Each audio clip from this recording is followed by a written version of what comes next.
반갑습니다. 성불하세요. 그러면은 그쪽인데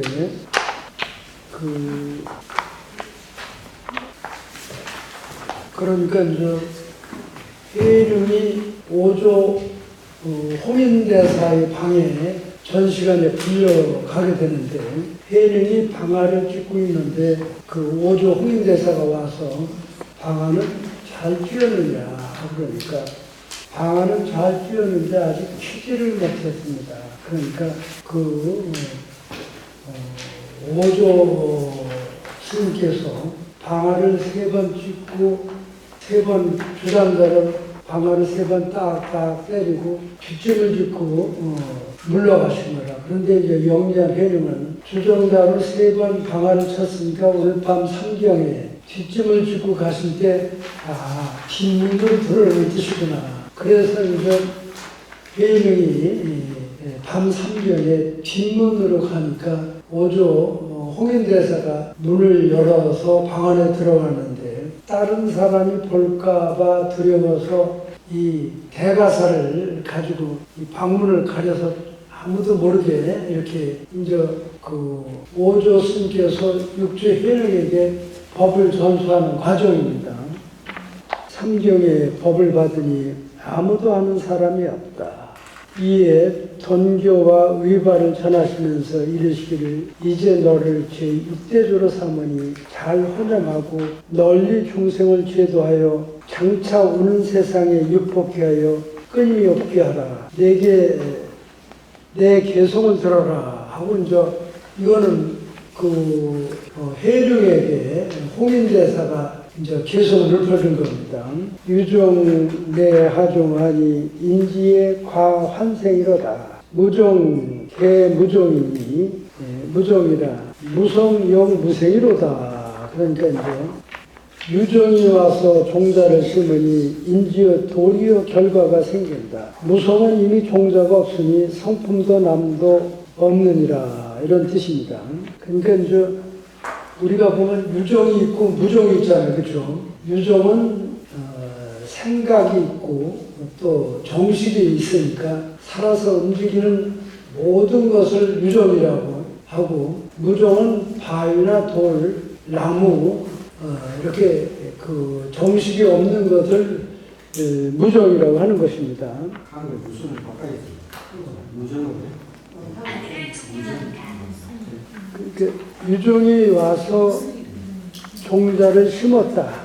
그러니까 이제 부처님의 씨앗을 뿌렸다는 거예요. 부처님이 씨앗을 뿌렸으니까 그 뿌린 땅에 조리 열매를 맺게 된다. 우리가 과실나무를 심으면은 과실나무를 따는 거와 마찬가지다. 그 무종, 기무종이라. 무종은 아까 얘기했듯이 생명이 없는 것, 돌 이런 거는 그 종자를 심음이 없습니다. 그거는 종자 심는다고 나는 게 아니잖아요. 그렇죠? 그래서 무성욕무생이다. 성이 없는 것은 무생, 태어나고 이런 것이 없다는 뜻이 됩니다. 유종이 와서 종자를 심으니 인지의 도리의 결과가 생긴다. 무성은 이미 종자가 없으니 성품도 없고 남도 없느니라. 돈교 단번에 최고의 진리를 설하여 즉시 깨닫게 하는 가르침이다. 그래서 이제 우리 그 성품 자체는 그 돈교, 점교를 크게 따지지 않는데 우리나라에서는 선종에도 이 돈교를 따지는데 돈교를 따지는 분이 성철 큰 스님께서는 돈교를 많이 얘기하시고 또 그 다음에 이제 돈교라고 하는 건 뭐냐면 한번 딱 깨달으면 더 닦고 증할 게 없다. 그러니까 더 닦아야 된다, 증해야 된다 이런 거를 이제 보조 스님은 또 좀 생각을 달리하는데 보조 스님은 어떻게 말씀을 하시냐면 점수 분별을 얘기했습니다. 그러니까 점점 닦아서 뭘로 깨달아야 되는 거지. 한 번에 듣고 대번에 깨달을 수 있는 건 아니다. 그런데 그 5조 홍인대사 그러니까 이제 6조 혜령은 불교 공부를 따로 한 것도 아니고 불교 공부를 한 것도 아니고 객주집에서 나무를 저다 나오는데 응모소주 이생기신이라는 내용을 듣고 단번에 확 깨닫잖아요. 그냥 응모소주 이생기신, 응당이 그 마음을 어딘가에도 머물지 말라. 그런데 그 대목에 확 깨닫고 마음이 열려서 닫고 중할 게 없이 돼버린 거라. 그러니까 이제 성철 스님 말씀하시는 것도 맞고, 보조 스님 하는 것도 맞는 것이다. 그러니까 이제 오조 홍인이, 그러니까 이제 육조 해능이 떡고머리 나무를 이렇게 해다가 팔고 사는, 어머니를 봉양하고 사는 그 해능이 응무소주 이생기신이 확 깨닫는 거는 다 전생부터 닦아놓은 게 있기 때문에, 비록 그 나무를 해다 팔았지만은 과거 생에 이미 다 닦아서 익어서 터지는 거지, 그냥 터진 건 아니다. 그래서 원인 없는 결과는 없는 것이다. 그런데 이제 그렇게 하다 보니까 한국 불교에 문제가 오게 된 겁니다. 어떤 문제가 있냐면, 그 출가한 스님이 절에 처음 들어오면 초발심 자격론부터 공부를 해서, 그 다음에 이제 강당에 들어가면 치문을 보고, 또 서장을 보고, 사집을 보고, 능엄경, 금강경 해서 그 화엄경까지 공부를 점차 해가지고 이렇게 수행을 해야 되는데, 이 해능이 공부도 안 하고 떡고머리 총각이 한 번에 깨달으니까 이제 나는 부처님 말씀하신 경전은 중요하지 않다. 마음만 깨달으면 된다 해가지고 공부를 안 하고 선방만 다니는 스님이 있는데, 그런데 아무 기초가 없이 선방만 다니고 깨달음만을 추구했던 스님들은 나중에 후회하는 거 있잖아요. 법문을 하고 강의를 하려고 하는데 이게 안 되는 거라.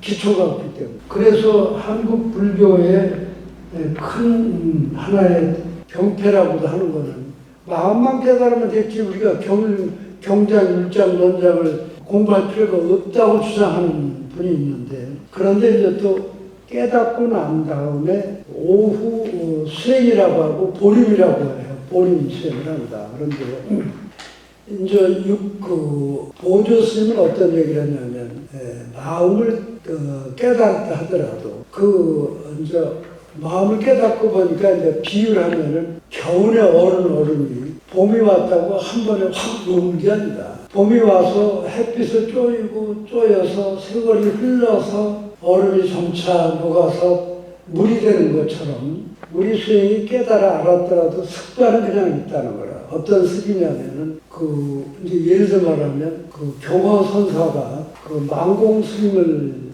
상자라.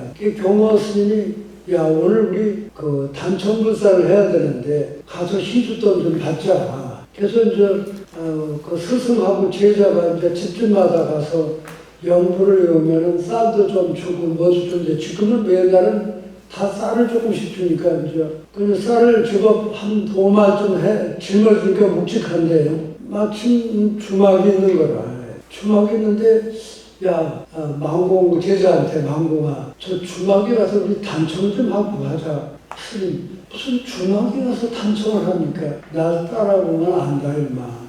그래가지고 그 망공을 데리고 주막에 들어가서 주모를 불러서, 요즘 같으면 그때 막걸리를 한 대쯤 시켜서, 스님 이게 무슨 회개한 짓입니까? 가만히 있어라, 임마. 단천불사 하려고 받았으니까 우리 단천 좀 하자고.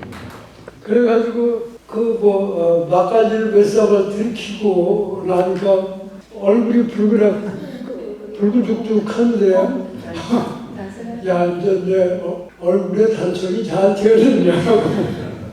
이제 스승이 이제 만공이 어쨌든 스님이 되면 계율을 지켜야 되고, 부처님이 행해서 간 곳을 향해서 그대로 가는 것이 원칙이라고 생각했는데, 아니 경호 스님이 그냥 탁발 한 걸 가지고 막걸리 한 잔 먹고 단천불사가 잘 됐느냐고 하니까 기가 차잖아요, 그렇죠? 그런데 이제 경호 스님이 그렇게 수행이 막행막식하는 분이 아닌데, 사람이 보면 꽉 맥힌 사람이 있잖아요.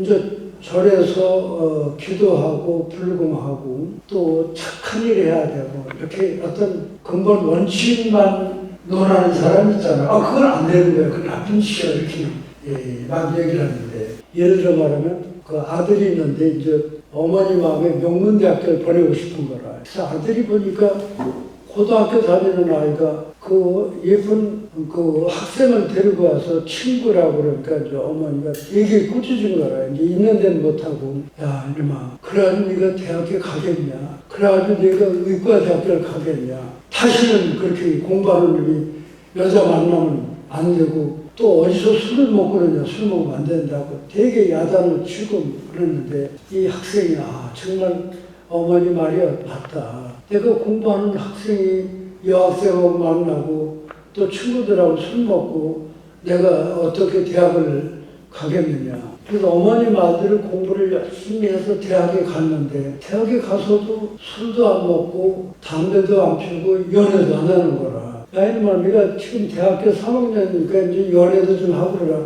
아니, 어머니가 하지 말라고 안 그랬으니까. 아이고, 이 자식 고지식하기는. 이제 승가 사회에서도 그런 게 있는 거예요. 사람이 이제 확 열려서 깨달음을 얻고 열려있는 사람에게는 시장통에 사람이 많이 왔다 갔다 하는 데서 거기 앉아서도 공부가 되나야 안 되나. 공부가 잘 되는 거라. 깊은 산중에 앉아서 새소리 듣고 물소리 듣고 또 나무를 보고 있는 것만 그 나무를 바라보고 이렇게 있는 것만이 그 수행이 되고 행복한 것만은 아니다 하고. 그러니까 이제 사람이 꽉 막혀도 안 되잖아요, 그렇죠? 그런데 이제 불교만은 어떤 게 있냐면 불향열의 행처행도 시야에 부처님이 향해서 간 곳을 그대로 그 발자취를 따라가는 것만이 옳은 것은 아니다. 우리가 높은 산에 올라가는데 길이 한 길만 있는 건 아니다. 어디로 올라오든지 마지막에 올라와서는 정상에 올라오게 되니까 연무를 하든 기도를 하든 독경을 하든 사경을 하든 꾸준하게 또 뭐 경전을 읽고 외우고 공부하든 그렇게 해서 결국은 깨달음이라는 정상에서 만나게 되는 것이다. 그런데 이제 아까 얘기했던 것만 이제 또 한 말을 하는데 경호 스님이 한 번은 옛날에는 나 지금이나 뭐 그 시골에는 5일장에 한 번씩 장에 가잖아요. 그런데 장에 꼭 물건을 사러 가는 게 아니라 장에 가는 것만 해도 행복하잖아요, 옛날에는. 그러다 보면 보통 20일, 30일을 걸어서 장에 가서 돈이 좀 있는 사람은 그래도 국밥 한 그릇 사 먹고 오는데 없는 사람은 입맛만 다시고 온단 말이에요. 그런데 경호 스님이 시장 구경을 가는데 웬 마을 청년들이 한 10명 지나가는데 청년들한테 경호 스님 시비를 거는 거라. 야, 이놈들아, 너희들이 나를 때릴 수 있느냐? 아니, 우리가 못 때릴 이유가 뭐 있습니까? 하고. 너희들이 나를 때린다면 내가 여기 이렇게 엽전이 이렇게 몇 명 있는데 이걸 공짜로 줄 텐데 한번 때려봐라 하니까 막 동네 청년들 뭐 10명이 쫓아와서 경호 스님이 그 부처 장구라고 하지만 두드려 맞을 수밖에 없잖아요. 실컷 맞고 엽전 다 주고 그래도 경호 스님 기분이 좋은 거라. 너희들이 나를 때렸지만 참말로 경호는 한 대도 못 때렸다는 놈들하고 그러니까 저 미친 중국 다 봤냐 실컷 두드려 맞고 엽전 주고 두드려 맞고도 참말로 경험을 한 대도 못 때렸다는 거는 몸은 때릴 수 있을지언정 내 마음은 두드려 맞았어도 한 대도 맞지 않은 것처럼 의식의 세계에서는 맑고 편안하다. 누가 내게 시비를 걸고 욕을 한참 했어도 의식 세계는 내가 나하고 과거에 인연이 있어서 나한테 욕을 하는구나 하고 욕을 참 잘하네. 그리고 마음에 조금 더 언짢음하고 없어요. 마음을 깨달았다고 한다면은 수행이 벌써 깊어져서 누가 때리고 험담한다고 해서 마음이 이끌리고 움직이질 않는다. 그래서 요런 대목을 우리가 깊이 깨달아 알아야 돼요.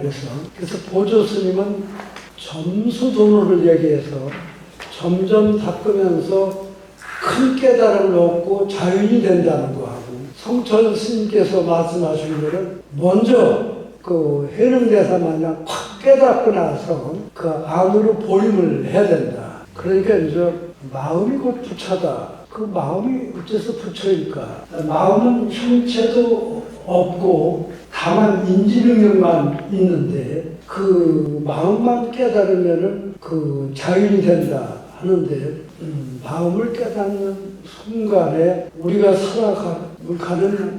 살아간다는 것 이 자체는 하나의 인생 무대가 되는 거죠. 그 인생 무대인데 이제 우리는 또 드라마를 만들기 위해서 각본도 내가 쓰고 연기도 내가 해야 되고 연출도 내가 하는 거라요.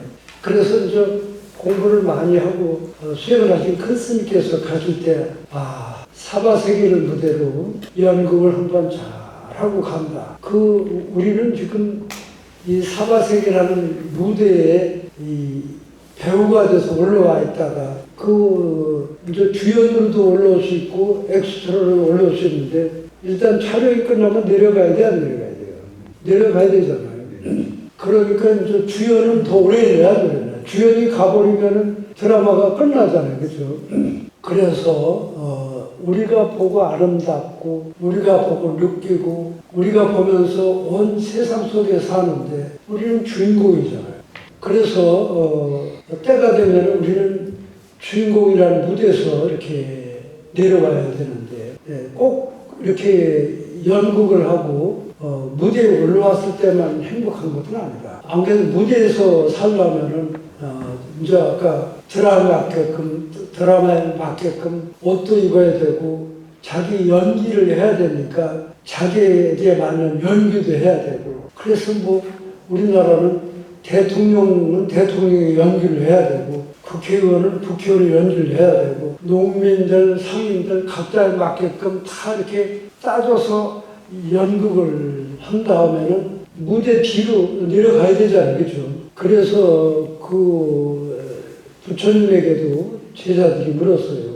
지금 우리는 이 죽음을 맞이하면 누구나 한 번은 무대에서 내려가는데, 무대에서 내려와서 그 다음에 저는 무엇을 해야 되겠습니까? 부처님께 물으니까 그게 그렇게 궁금하냐. 우리가 살아있는 세계를 논하는 것도 시간이 없다. 살아있는 것만. 죽음은 각자의 지은 업에 의해서 미래생이 결정이 되는 것이기 때문에 죽은 다음의 몫은 각자의 몫이 되는 것이다. 그러니까 금생에 이렇게 맑고 깨끗한 마음으로 인생을 산 사람은 다음 세상에 의식세계가 맑고 깨끗하니까 천상의 과보를 받는 건 당연하다.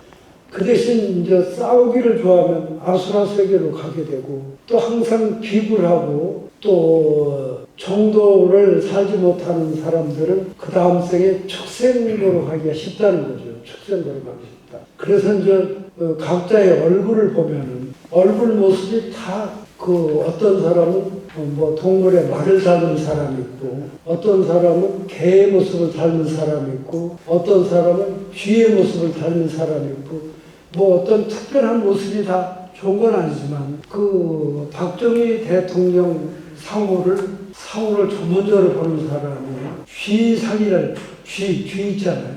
쥐상이기 때문에 이 재물을 끊임없이 물어다 쌓아두고 계속 그분이 대통령하면 나라가 부자가 된다 하고, 이제 그거는 이제 그렇게 이제 논하는 사람들이니까 현재 내 자신을 봐라. 내 의식세계가 맑고 행복하면 다음 생에도 의식세계가 맑고 행복해질 수밖에 없고, 내가 의식이 탁하고 힘들고 어렵고 쫓기면 다음 생도 어렵게 될 것이다. 그러니까 과거, 현재, 미래를 논하지 말고 현재 너의 모습을 보면 미래 내가 어떻게 될 것인지는 짐작할 수 있지 않느냐. 그렇게 이렇게 말씀을 하셨는데, 그래서 이제 아까 얘기했듯이 돈교라는 거는 어느 순간에 확 깨달으면서 의식세계가 자연이 되는 겁니다. 그래서 송천 스님을 굉장히 큰 스님으로 보시는 거는 확 깨닫고 보니까 닫고 증할 게 없다. 그래가지고 상당히 교학적인 측면에서 서로 그렇게 그 의식세계에서 이렇게 교학적인 측면에서 옳으니 그러니 그런 말싸움이 이뤄진 적이 있었습니다. 의발은 깨달음의 정신적 개통과 가르침을 스승이 제자에게 전함. 처음에 스님이 얘기했듯이 부처님이 이 법화경을 설하셨을 때는 그 아함방등경은 그 20년간 설하시고 반야경을 21년 설하고 나서 마지막으로 법화 열반경을 설하시기 때문에 부처님 연세가 70한 서너 살 되시지 않았느냐, 법화경을 설할 때. 그러니까 법화경을 쭉 설할 때 부처님께서는 그 법을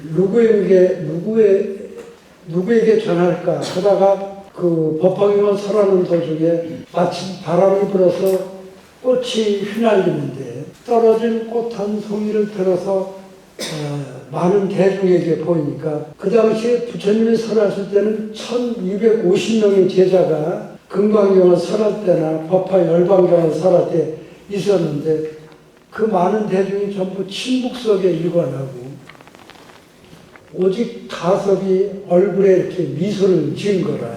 웃고 그런 게 아니라 약간 아는 표를 낸 거 있잖아요. 그러니까 이제 많은 대중은 침묵 속에 있고 가섭이 얼굴에 미소를 띠니까 나에게 있는 정법안장, 열반 묘심을 가섭에게 부축하노라. 그래서 이제 후계자가 된 것입니다.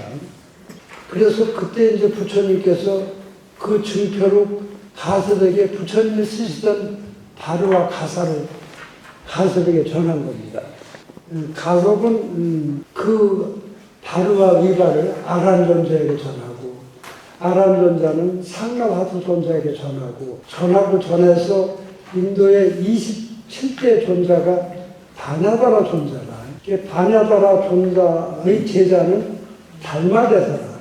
바냐다라 존자가 그 제자 달마에게 그 제자에게 너는 법을 동쪽으로 전하라. 그래서 달마는 그 바냐다라 스승으로부터 받은 전법을 전하기 위해서 중국 광주 땅에 상륙했는데 그때가 이제 그 양무제 보통 원년이라고 이렇게 표시가 되는데 양무제라는 임금이 있을 때 중국으로 건너면서 중국 선종의 시조가 됩니다.